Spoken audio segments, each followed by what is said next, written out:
Welcome to the Gottesdienst crowd, where we foster confessional integrity, liturgical preservation, and preaching that doesn't stink. We believe that the historic liturgy of the divine service is more than mere cobwebs of antiquity, but it is a true treasure of the Church, to be dusted off and brought down from her attic to be enjoyed. So let's get dusting. Welcome back to the Gottesdienst crowd. This is Jason Braaten. Today we have back with us Karl Fabrizius. Welcome back, Karl. Hey, Jason. Always great to be here and looking forward to today. Yeah, me too. Well, every time we talk, you highlight and emphasize the importance of looking at the details. And even if it's the smallest bit of information, if there is repetition of it throughout the scriptures, that there's something there. There's something to be mined in them there hills. And what we're looking at today is the significance of stones within the Pentateuch, and then perhaps beyond as they're brought up again, and looking at just taking the scriptures seriously, that these things were written down for our instruction, and that they're in those stones, there are gems. So why don't you take us through? Why don't you get us started here? Well, I like the fact that you brought up the stones, the gems thing, actually. That's kind of going to fall into place here in a minute, because you've got stones and there's rocks, sometimes it's translated, but you've got three basic words in the Pentateuch that keep coming up. And we're going to talk about a little bit how each one is important and how they make connections.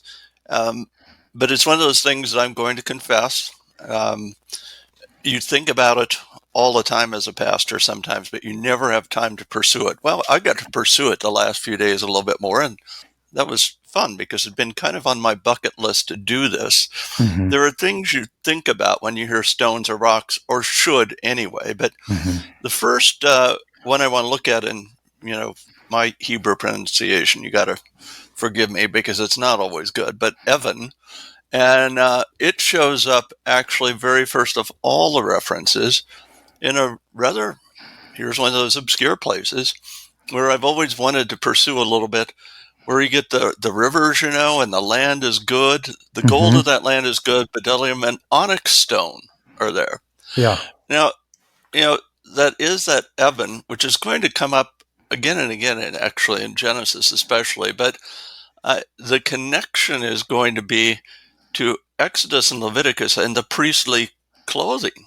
Those onyx stones that will be on the priest's shoulders, and the names of the tribes of Israel are there. It's kind of interesting how you start with creation, and there in creation you have the reference to the onyx stones, and then they come back when you get to the priestly garments. And I don't think that's, I'm not one of these guys who says that's just an accident. I believe it's intentional, because it should remind the people not only of the beauty of the stones, but the fact that it takes us back to that imagery of creation. And so I think right away you get an interesting reference there. And then the one I've always noted, because it's pretty obvious, I think, and that's the Genesis 11 one, and the building of the Tower of Babel, where they immediately come, let us, that sort of defiant, we're going to be the creators thing, let us make bricks. And so they take brick instead of the stone. Stone is what the creator gives again. And there's actually instructions about altars along the way, and building an altar of stone, particularly in Exodus 20. Yeah, it's going to come up again the same. Yeah, it has to be uncut, because again, there's this whole, the creator gave you these things to use. Once we start going down our own path, it's not that it's always a sin to make your own bricks. Let's not get carried away here, okay? But it is to sort of, in the biblical narrative, notice how important creation, the creator, how we regard him, the things we use, even in the altars they made, and questions like that seem to be bound up with this whole question. Yeah. So do you find right away these? Go ahead. Do you find that? So you're working in the Hebrew. Do you find that they follow the same thing in the Septuagint in terms of different names. I mean, I can think of two off the top of my head, like Lithos and Petra.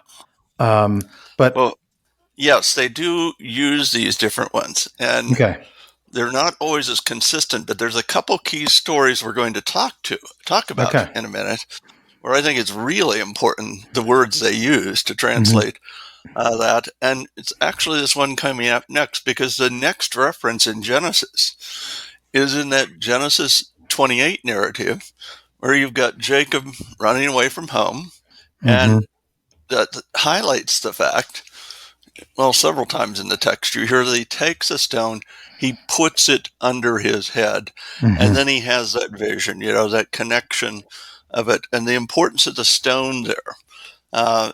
The stone, the connection to the vision, because at the top of the ladder, and I think we've talked about this before even, at the top of the ladder is the one like is clearly the Christ figure who's going to come down to earth and who's going to be where Jacob is, because he's really the man who is ultimately going to be the incarnate one. He's the rock, he's the stone, he's the one who can do battle. Where Jacob, the deceiver, who even was wrestling with his brother when he came out of the womb and is a wrestler against God, ultimately, he, of course, fails. You need hmm a greater son. And to see this in this particular, because then at the end of that particular series, remember, the stone which I have set as a pillar shall be God's house. And of all that you gave me, I will surely give a tenth to you. So Jacob's response to that thing is to take that stone that was under his head, set it up as a pillar, a reminder, and bind it with words. And again, well, sort of a vow, I will surely give you a tenth. You've made this promise here to me that I'm going to have a land, all this is going to be mine, and this is now my promise to you. But it all revolves around that stone and leads into the great, one of my favorites, and that's Genesis 29, where, for some people, they'd say, it's just a story about a well and rolling a rock away. No, they rolled a stone away. I should say Jacob's going to roll the stone away in the very next chapter. So first you have the stone hmm tied to the house of God. Then you have Jacob rolling a stone away in the next story so that Rachel can water the flocks. I mean, it's just such a nice imagery to tie you in, whether you wanted to go the direction of John and see Woman of Well and yeah, see John 10 and see all of those things going on, or whether you want to go right to the resurrection account, because lithos is that word for that gravestone that has to be rolled away. mm And that's what they do in the Septuagint. They use that in this particular narrative for the translation. Actually, they do it with the house of God as well in the previous chapter. So it hmm links all the stone language together, gives you such nice language to portray the work of Christ, hmm who comes down to earth with the ladder imagery, who indeed will be the one offered up, but who is the one who needs to roll the stone away for all of us so that the flock can rejoice in the water of life which comes forth, and then you can go even to the side and the water coming out of the side. So a preacher needs to use these things to tie people's minds to the imagery that is there in Christ's work. Otherwise, it's not just stories about, oh yeah, he rolled a rock away. I am this kind of weird guy who goes all the way with that language about the scriptures being inspired. I really do believe that they are there, and that makes me kind of strange, I know, but let's all try to be serious about saying the scriptures are inspired. We're not a bunch of Baptists doing it surface language. Let's just memorize the story, which is good. I'm not opposed to memorizing the story, hmm but let's always ask the questions, is this more that has to tell us about Christ and about what's going on? So that this is it kind of happens right in the heart of the Genesis narrative. It is, of course, with Jacob, of all people, that one who struggles and wrestles. And he's going to do it one more time. He's going to have one more stone setting up activity, and that's in connection with the whole making agreements about the land and about the wells. Abimelech, he makes one with, and so they eat there at the heap then of stones. So now you've got stones, the same stone word that was used at Bethel, a stone that was there rolled away from the mouth, and now you have eating going on. It's a nice way of reminding you again, there's the sacramental life of the church matters, and to see these things in the Old Testament and recognize what's going on is important. So those in particular, then an obscure usage right at the end of Genesis. This is one of those, and I'm going to confess, I hadn't really thought about this until I did the study now and started digging more on Eben. And that's in Genesis 49, verse 24. You've got the blessing of Joseph going on, and there's this reference to his arms of his hands were made strong by the hands of the mighty God of Jacob. And then you get a little parenthetical reference. From there is the shepherd, the stone of Israel. Now you've had the stone references in the Jacob narrative. You've now got Jacob blessing Joseph. You've got this whole connection of the different tribes involved and everything. But it is from the God of Jacob that ultimately you get the shepherd, Owen, that shepherd narrative that was there at the rolling away of the stone.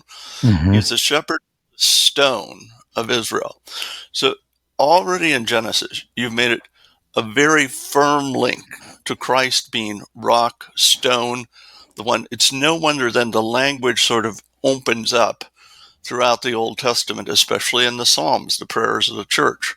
You have a lot of this language about rocks and stones, don't you? Because already set the language there. And really, as the Old Testament goes on, you're just getting more preaching about the same things, you could argue. Because after all, in Genesis 4, it's a shepherd who gets killed right away. Abel, killed by his brother. So you've seen bloodshed. You've seen all. You've sort of seen the struggles of a household. And all is laid out. There's so much just packed into Genesis that is about everyday life and what happens in families really still today. I know we're all techies and all that stuff, except for me. I'm not as technical as I need to be. But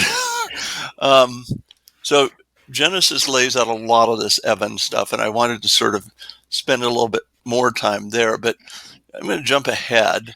Before you get there, you brought up Cain and Abel.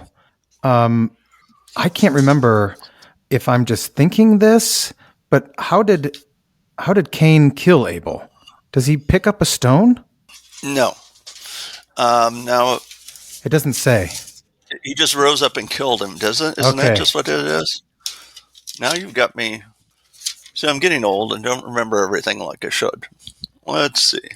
It just says he rose up and killed him. You're right. Verse 8. Yeah, rose up against his brother and killed him. So you don't get a particular weapon used. Yeah. But what do you think he would have used? That, by the way, you just did something that's very important to do. This is another thing all pastors should be doing. You these little echoes in your mind. You go, oh, well, did this happen there? Yeah. And you won't remember everything, but it forces you to go look at the text again, dig in a little bit and say, what's going on here? Because one thing should trigger another. Like all these things I'm doing about rocks and stones should trigger thoughts about others and can lead you in different directions. And this is what, some people say, well, you get distracted too much. I would argue it isn't always distraction. It's just that your mind flows with the text. And this is in a certain sense, that whole thing of Paul saying to Timothy that the scriptures are written for these things. They're written to sort of provoke your mind, guide your mind down other paths. And then the Spirit really does work through the scriptures. Right. And is it sometimes the devil leads me down these paths? Okay, probably so. But at the same time, there's places I've gone that I would never have gone without a good Spirit giving me some thoughts along the way. Right. Right. So, all right.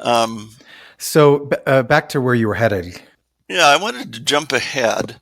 You do get this interesting thing, of course, in Exodus 15, where the enemy, the Egyptians, are crushed under the waves and all that, and they're like stones. They will be still as stone, and all the enemies of the land become like that too. But Mm-hmm. Exodus 17 is where you get another case of a stone being underneath. And that's a really interesting one too, because it's the Moses account where he's up on the hill and his hands become heavy. So they take a stone and put it under him. And he sits on it. And of course, Aaron is on one side and Hur on the other, and they're holding up the hands of, and I always like this because down in the valley, who's leading the army? Um, I it I isn't know I always God? do this to you, don't I? It's Joshua. Joshua. Okay. Joshua's What? already, that's his first appearance. Okay. Joshua shows up first in that battle. So um, that's why I enjoy that account in particular. In Exodus, of course, the most famous stone reference in Exodus would be The Ten the stone Commandments. tablets. Yeah. Yeah, so it is Evan there that is used there. They are the stones and the specific command that God gives, and he writes on those stones. So again, the fact that the stones themselves are not cut by men, but rather are God himself Mm-hmm. providing the stone and writing them down. I know we have all these nice little pictures of these cute little tablets and everything. And even that, though, is always interesting because they're the words are written on both sides of the tablets. Whereas, for convenience, we like to have them all on the one side so they can be shown. Um, I wanted to, I already mentioned the onyx stones, and there's a lengthy description of Exodus 28, 25 already, it comes up 28. There's a bunch of references to the stones um, and how they're supposed to be there.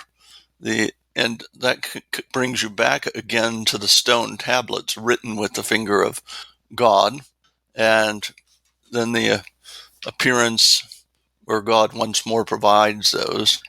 And then you're Mm-hmm. back once again to the description of the onyx stones and the importance of the priestly duties and everything. So, Mm-hmm. and the connection to the names of the Israelites, that they're born on the shoulders, born by the priest before God. So there's a lot of nice imagery there that reminds us again of the importance of the sacred in today's worship, even because really, the imagery of the pastor who has the stole, who has the chasuble, these images are so important for teaching people that still they're being born before the altar, all their prayers and requests, and then God is addressing them, so that you have the importance of a very formal thing. There is this whole way of wanting to build just some cheap, auditorium for people and do it that way, and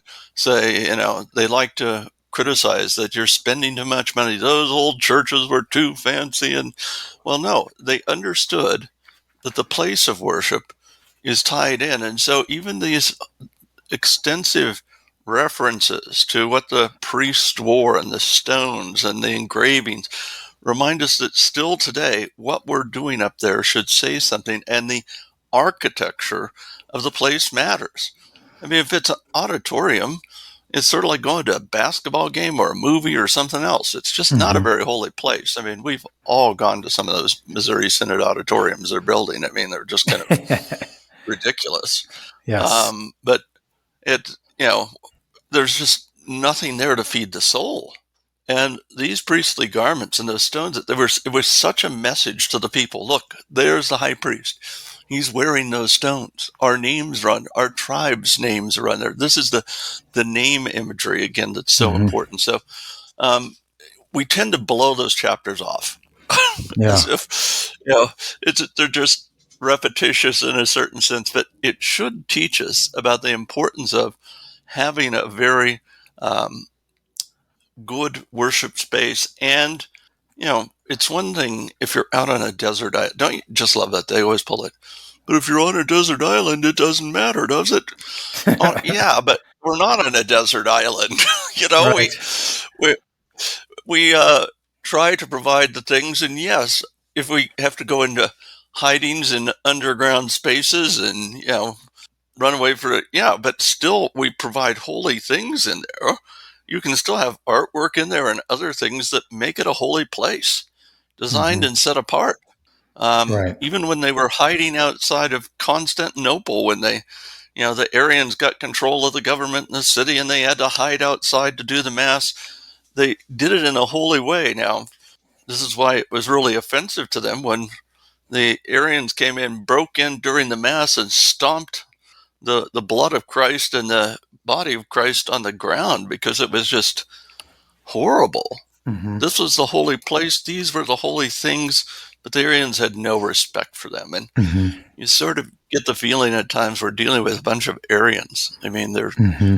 they have the disposable communion glasses that you just throw in the trash and Yeah. don't even have no concern about the blood of Christ there. I did go off now, but I wanted to say something about the holy and sacred that you see in there. Yeah. Um, So before we continue on, you mentioned about the names written on the stones that the priest wears, and we often make a big deal out of how God puts His name on us, but we don't always make a big deal about how God also puts our names on Him, like your name is imprinted upon my hands, or those sorts of things. And the priest in his priestly garments has names written on stone. What's going on there? well, I mean, basically, you've kind of done the the message of all that. Hmm. Yes, those messages of seeing their names born before the name. Remember, there's also the headdress he's wearing, the Hmm. plate Holy to the Lord. Yeah. on his forehead that has, the holy to the Lord language. There's the language of the name itself, the name above every name. So their names are there, but they're on the shoulders below. But that name is encompassing them and their very being. They're being drawn into the holy and the sacred, even though they themselves could not enter the most holy place.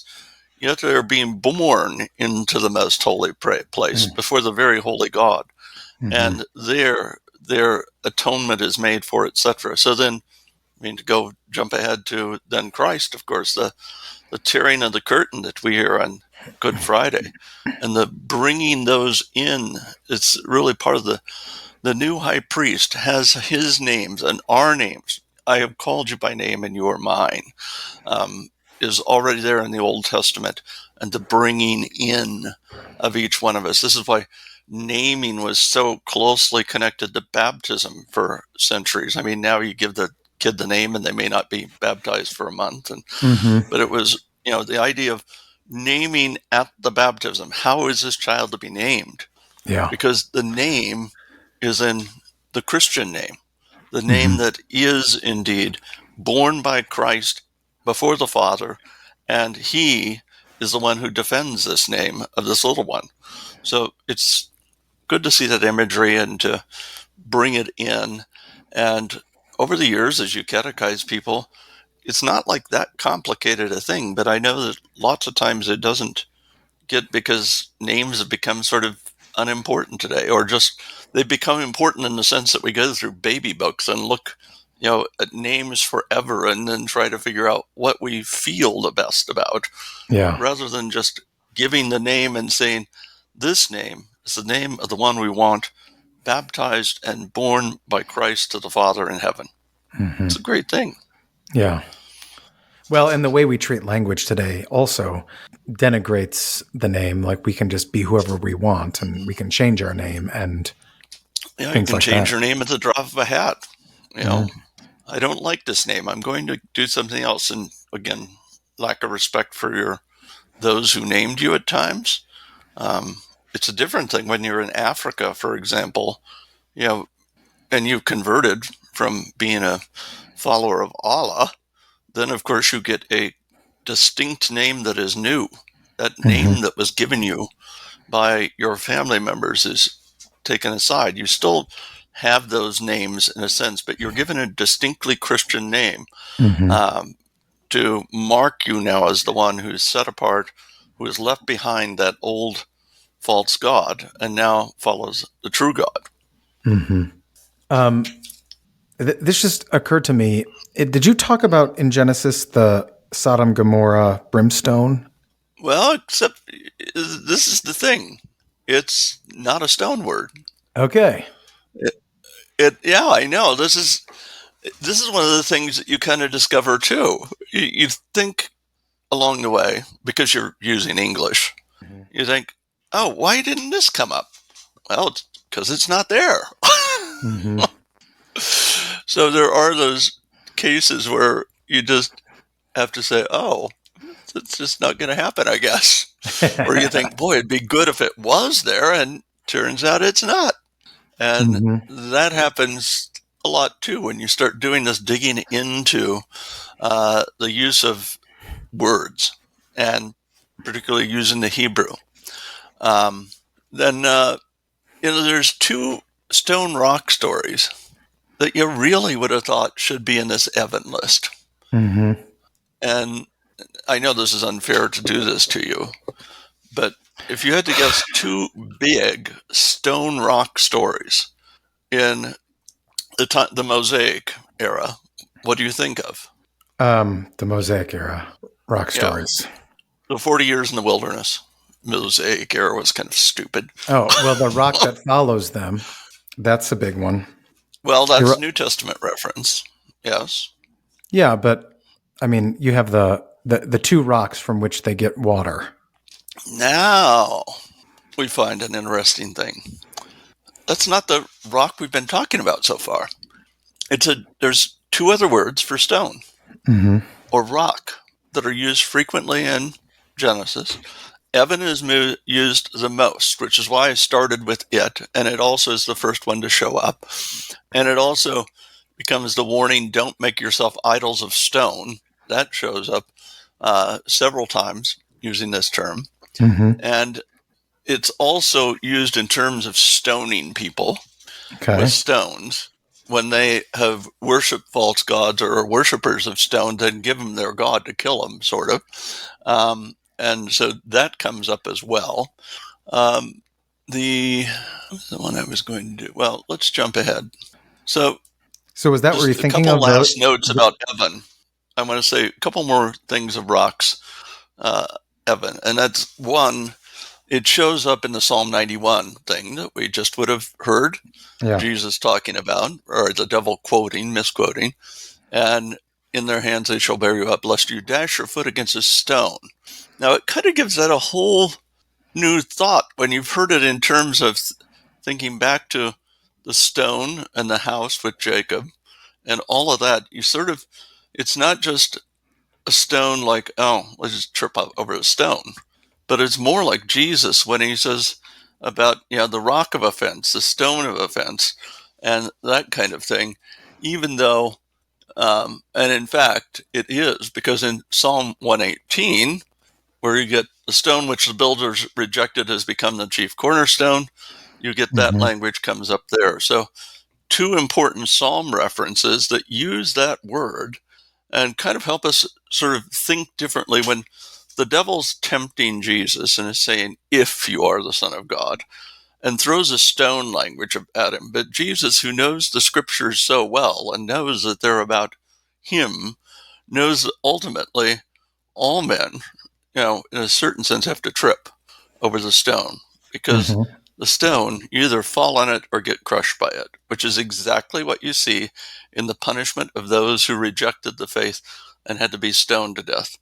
And it's a warning to Israel when he brings that up, of course, of what must happen to them, that there is this way of their rejection that leads to their judgment.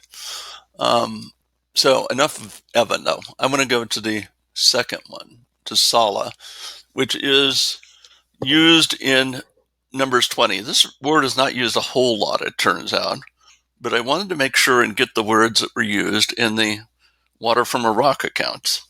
Now, Numbers 20, remember, is the one where Moses gets himself in trouble because he does. I like later, too, he blames it on, he says, in Deuteronomy, when he says it, how's he say it there? he says the exact word was something like, well, it was your fault. You pushed me too hard and I disobeyed the Lord, and now I'm not even allowed into Canaan. So he kind of says it's an interesting way he words it, but the reality is he crosses the path. So you get Numbers 20 used for that. Now, that that rock there is not the same word, though, as Exodus 17.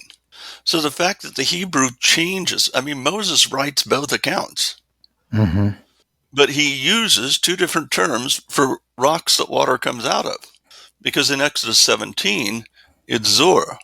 And, so you get a word that takes you in a different direction when you get to Salah in Numbers 20.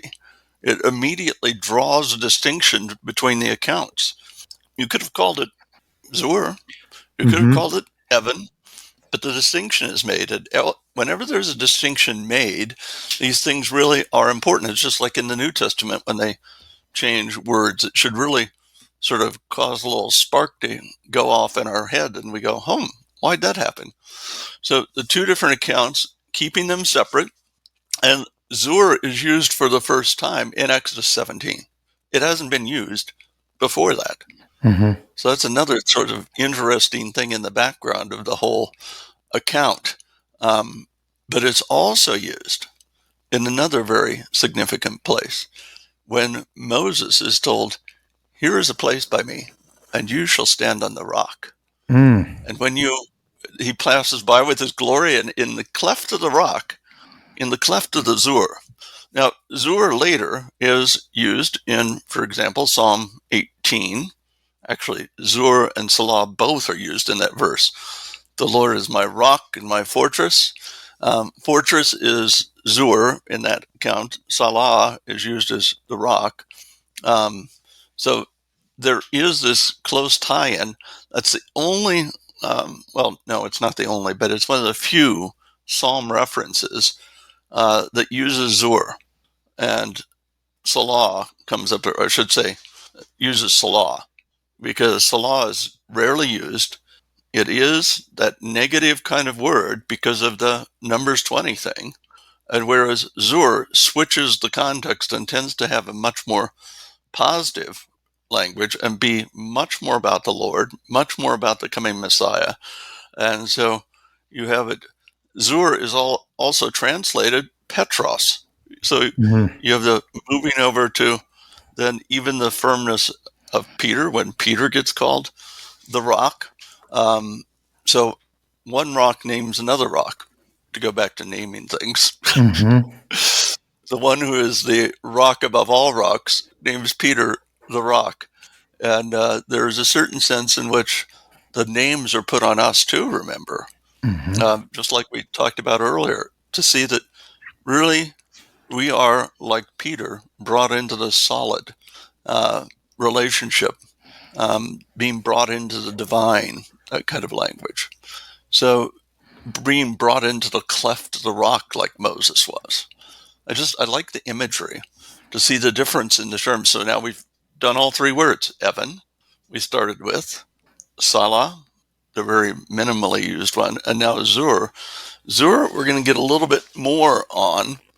It actually, there is a reference. It actually comes up in the language of Balaam, and when he's doing his various, curses, not curses, Right. that he's on the rocks, looking at the people. So the connection between seeing what he's going to see and what's going on around there. So before we continue, if you look at Numbers 20 and then Exodus 17, the Septuagint translates it the same way. Is there any significance in that? I don't put all my eggs in the Septuagint. Okay. I think sometimes I think there's some benefit sometimes to seeing the terms they use. Yeah, I remember they use the Petros there. I don't know if the translator saw a need to distinguish. Plus, you don't have as many rock terms to choose from. Well, I'm just thinking So of, in light of the New Testament, where St. Paul says that rock followed them, it would make sense that it's the same rock. It'd be the same name. yeah, I would like that. Yeah. So maybe this is like the Masoretes trying to say this is not about Jesus. I don't know. After the fact. You think so? Who knows? No, I mean, there's lots of things I'd like to know about the Septuagint and the translators, but, Yeah. obviously we don't have all that information. It's a great work. I mean, it is helpful at times, Yeah. but you can't always put all your eggs in that basket. I do like the fact that Jesus quotes it at times, because that does sort of tell you it has a certain authority. But obviously, the Hebrew is the one we can depend on and rely on with all of its issues too. Yeah. So I don't know. I like the Septuagint better. I just, it's prior to the Masoretic text. It's so anyway, that's my thing. Maybe you'll convince me. Well, I think it's because my wife has always told me this. My mind thinks backwards anyway. So good. There's one more important part of this whole looking at Zur, and that's in Deuteronomy 32, where you get these words of Moses where he says, "He is the rock. His work is perfect, for all his ways are justice, a God of truth and without injustice, righteous and upright is he." And he makes several other references there to rock, how he brings forth life from rock, honey from rock. But he warns what's going to happen. That is, the people will scornfully esteem the rock of his salvation. They will turn away from him. And that famous line, Jeshurun grew fat and kicked. You grew fat, you grew thick. Here we are. I always come back to this closing sermons thing of Moses, how he just lays out everything. All the warnings are there. But then again, we have all the warnings. And what do? We go right out there and do what Israel did. I mean, he lays out that you're going to get fat, you're going to go after the gods, you're going to worship gods of stone, and then you're going to find out those new gods that your fathers did not fear and had nothing to do with. They're a rejection of the rock who begot you. And there's that rock who begot you in 32:18, which I like that language, because ultimately they were the ones that he brought forth as his people. He bore them. He was like their not only creator, but the one who gave them life. He was mother and father. You could almost argue by looking at Isaiah at one point. They get dandled on the knee and all that. All these good things happened, and yet look what happens. Now, look what happens in a Christian household today, even in the household of pastors, where children who are given all the warnings, sometimes, the best, I was not always the best father at being faithful and making sure I did all the devotions every day like I should. And yet there are households where they are so good at it, and still the children, turn away. You train up a child in the way he should go, but that's all you can do. At that point, you've done what you can do, and you set them out into the world and you pray that they are faithful. But we know how this infiltrates, just as it did in ancient Israel. Again and again, even though the rock begot us and still begot at the font, we're born again. The rock is begetting us, is bringing us forth, and we're given the Spirit. And yet we do just like Jesus, we get sent out into the wilderness, and the Spirit is there, and we don't follow the way of Jesus. We have doubts. We have all these other things that come upon us and depart from these things. So it even says then in verse 30 of chapter 32, there's that line, how could one chase 1,000 and two put 10,000 to flight unless the rock had sold them? and the Lord had surrendered them. So he's looking forward to what will happen, the captivity, everything that's going to go on. And he says these things. They have the warning, we have the warnings, and yet still today there are all those things that end up with many departing from the faith. Mm-hmm. Yeah.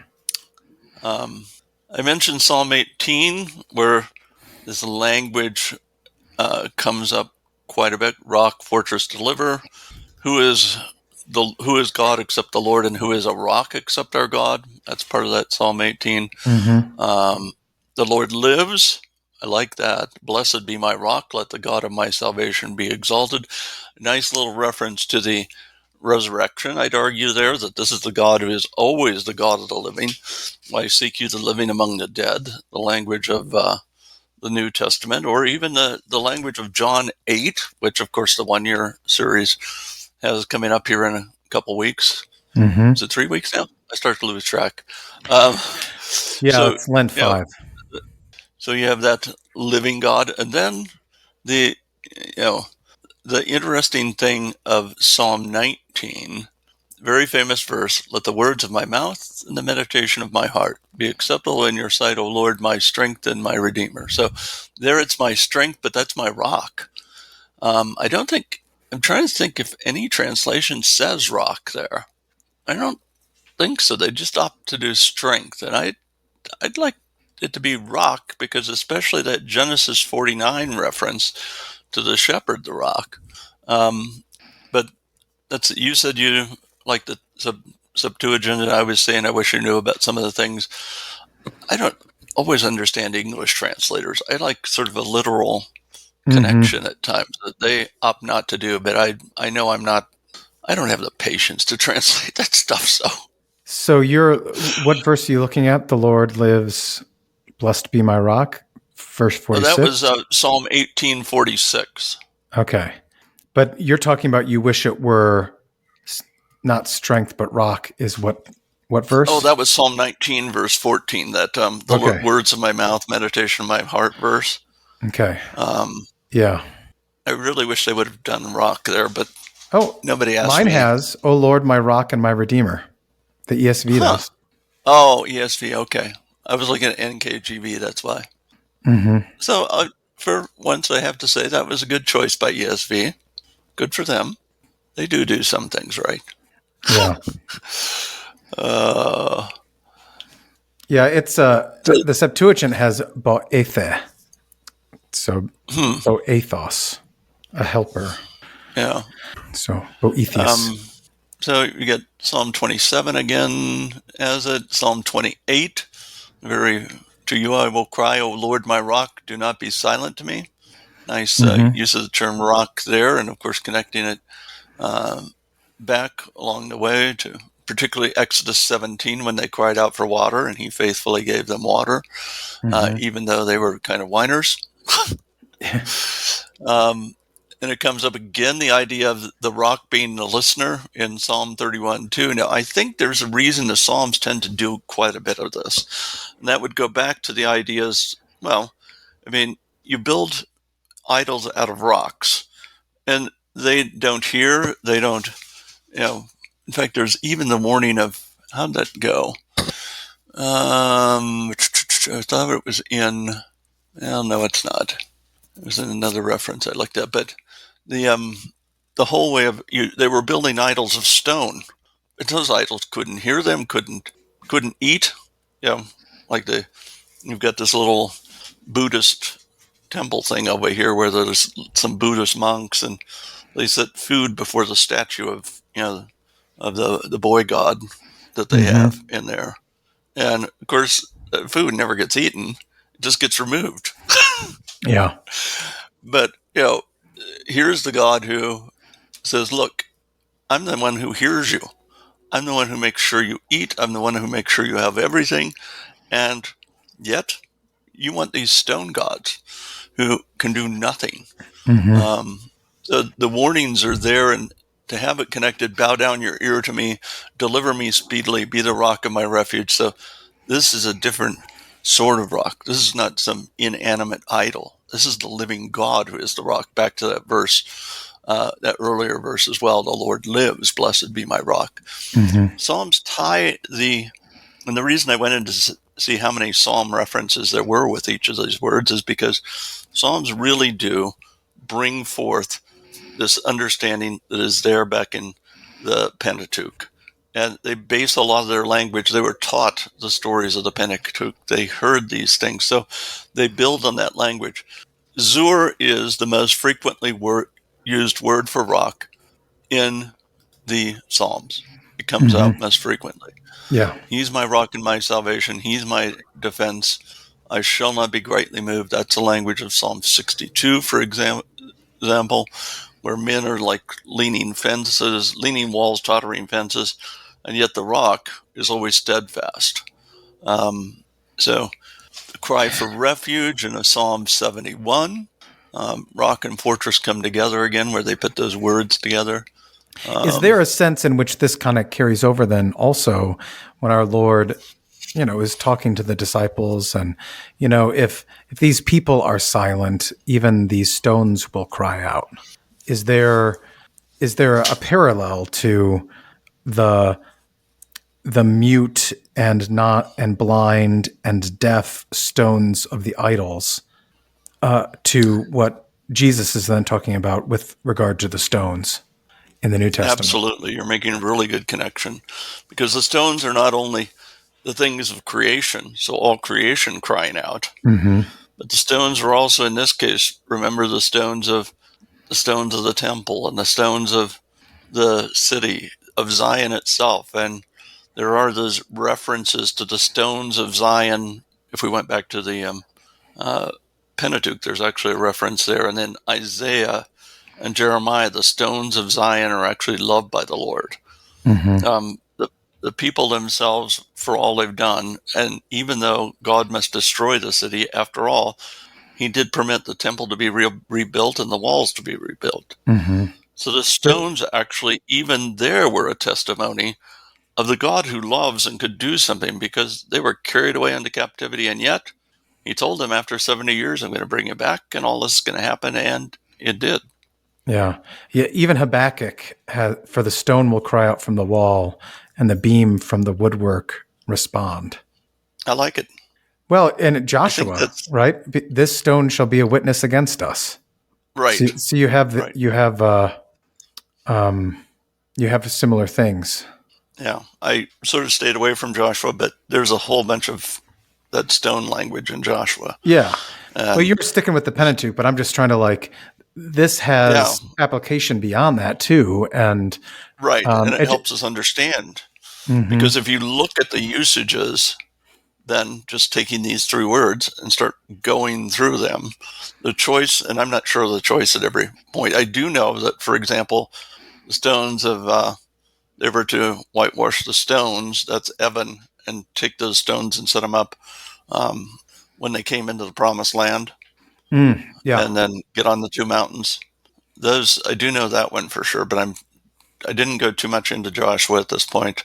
It's one of those things I should look a little bit more and see. But no, it does help you, though, to get often going through Genesis and getting that firmly entrenched in your head helps you understand later, because you find that everything gets more clear as time goes on. But even the sermons of Samuel or the sermons of Isaiah and Jeremiah are really sermons, and even the Psalter, the prayers of the people, are all based on what happened and God set forth in Genesis, Exodus, Leviticus, Numbers, and Deuteronomy.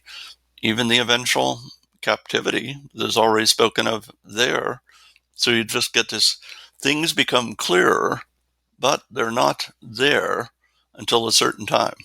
Did that make sense there? Yeah, I mean, you get layers upon layers, and it becomes more evident as time goes on. Is there anything, why stones? Is there anything to the nature of a stone, and not just that it's God creating it, and so you have the unhewn, the uncut stones. Is there anything to a stone that lends itself to these things? Is it, immovable and the character of the stone, I guess. Certainly that's always there. I mean, the idea that God is the immovable one, the firm one, the one that's, stones you didn't just pick up and move around. You had them being there, enduring. They didn't, just disappear.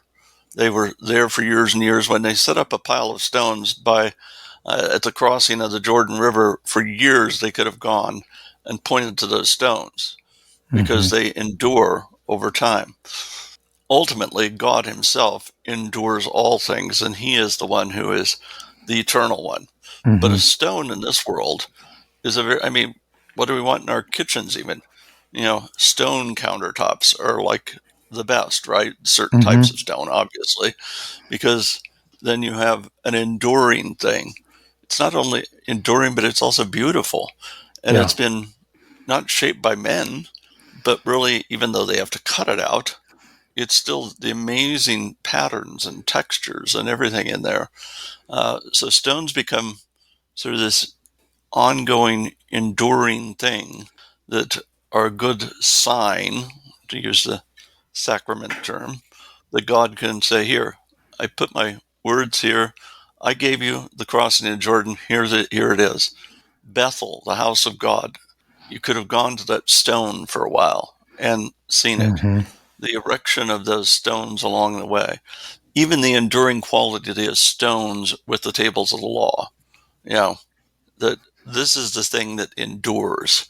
It doesn't get changed all the time.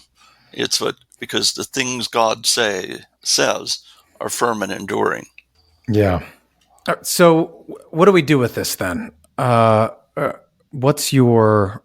I mean, is this an exercise in uncovering what was lost or what we were deaf to, or and thus we should pay attention to all kinds of things like this, or maybe not or in addition to, is there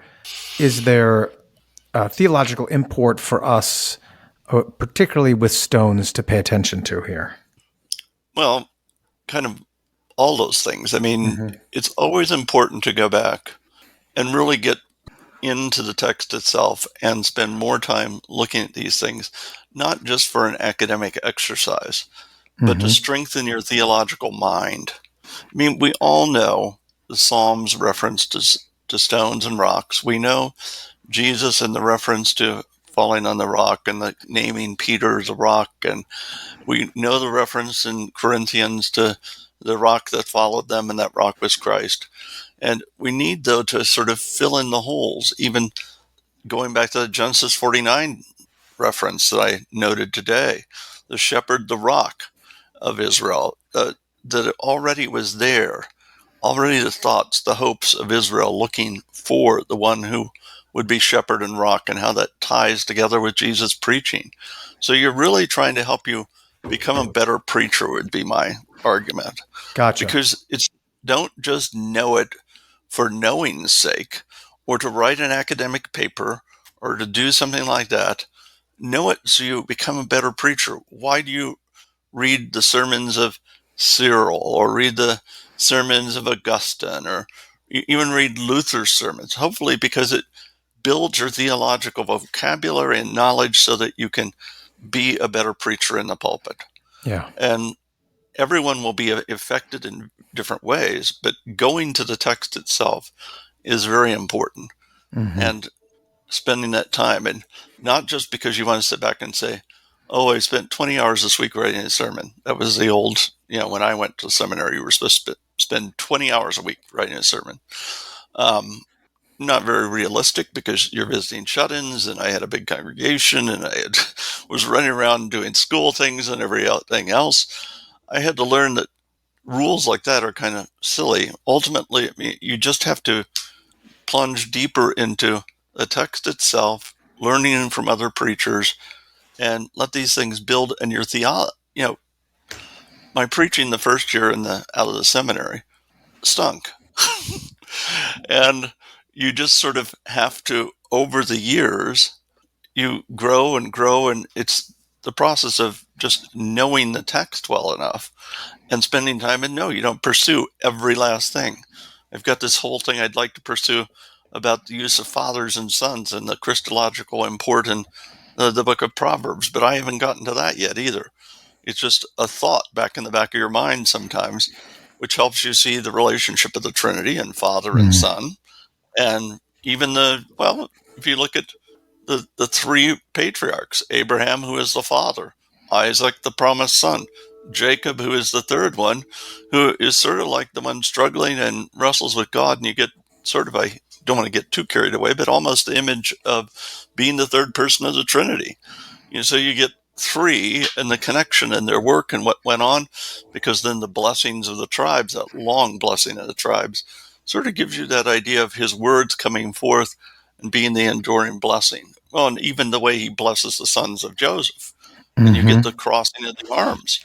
I mean, he, of course, is kind of upset about that, but it actually becomes a wonderful pointing forward to Christ. And the fact that then Joseph's sons have that parenthetical notation at the end of the Joseph blessing, where you refer to the God of Jacob, that is the one who is the shepherd and the rock. Kind of nice connection to all that. Mm-hmm.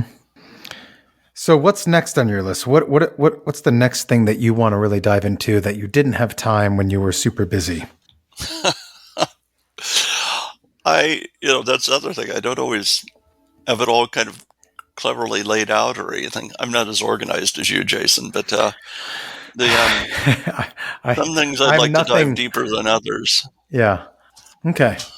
Well, whatever that is, when you come up with it, please let me know. I love doing these with you. I always learn so much, and I hope our listeners do as well, to really open up the scriptures and see the precious stones that are buried within the lines of the revealed Word of God, the inspired Word of God, and then to take that seriously and kind of follow and connect those dots. So thank you so much for your time, and I look forward to the next thing that you come up with. You're welcome. Thanks for the opportunity, Jason. Anytime.